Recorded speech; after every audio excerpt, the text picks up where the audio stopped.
அஸ்ஸலாமு அலைக்கும். Hi friends, நம்ம இப்போ கொய்யாக்காய் துவையல் எப்படி பண்ணுறதுன்னு பார்க்கலாம். வாங்க ஃப்ரெண்ட்ஸ்.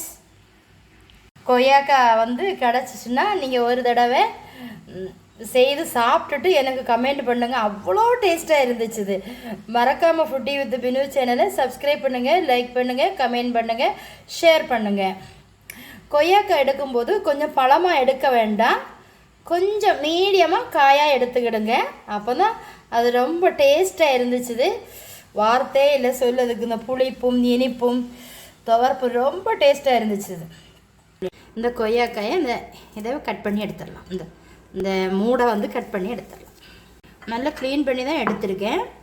இப்போ இந்த கொய்யாக்காயை நம்ம ஒரு மீடியமாக இருக்கணும். நல்ல காயும் வேண்டாம், நல்ல பச்சையும் வேண்டாம், ஒரு மீடியமாக இருக்கணும். இதை நம்ம குட்டி குட்டியாக கட் பண்ணி எடுத்துக்கலாம்.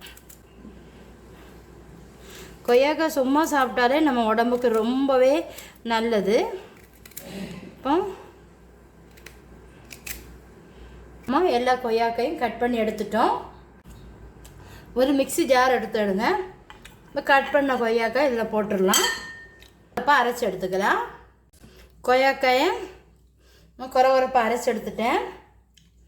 அது கூட 5 பல்லு பூடு, ஒரு துண்டு இஞ்சி எடுத்திருக்கேன்.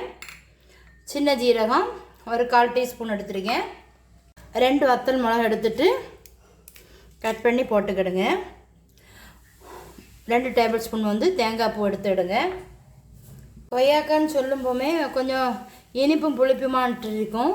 அதனால் மீடியமாக ஒரு சொல புளி எடுத்துக்கிடுங்க. அதில் கறிவேப்பிலை போட்டுக்கிடுங்க. சால்ட்டு 1/4 டீஸ்பூன் போட்டு நம்ம இதை தண்ணி விடாமல் அரைச்சி எடுத்துக்கலாம். இப்போ நம்ம அரைச்ச துவையலை பார்த்துக்கலாம். பாருங்கள் ஃப்ரெண்ட்ஸ், இந்த மாதிரி நல்ல நைஸாக அரைக்கக்கூடாது, கொஞ்சம் குறப்பாக அரைக்கணும். நான் இப்போவே வாயில் வச்சு பார்த்தா அவ்வளோ டேஸ்ட்டாக இருக்குது. இப்போ நம்ம இதை ஒரு பவுலுக்கு மாற்றிடலாம். நீங்களும் உங்கள் வீட்டில் ட்ரை பண்ணி பாருங்கள். இது எதுக்கெல்லாம் சாப்பிடணும்னு பார்த்தீங்கன்னா, கஞ்சி, கிழங்கு, தோசை, அப்பாப்பா வார்த்தையே இல்லை, ரொம்ப டேஸ்ட்டாக இருக்கும். கண்டிப்பாக நீங்கள் கொய்யாக்காய் கிடச்சிச்சின்னா நீங்கள் ஒரு தடவை செய்து சாப்பிட்டுட்டு எனக்கு கமெண்ட் பண்ணுங்கள். அவ்வளோ டேஸ்ட்டாக இருந்துச்சு. மறக்காமல் ஃபுட்டி வித் பினு சேனலை சப்ஸ்கிரைப் பண்ணுங்கள், லைக் பண்ணுங்கள், கமெண்ட் பண்ணுங்கள், ஷேர் பண்ணுங்கள்.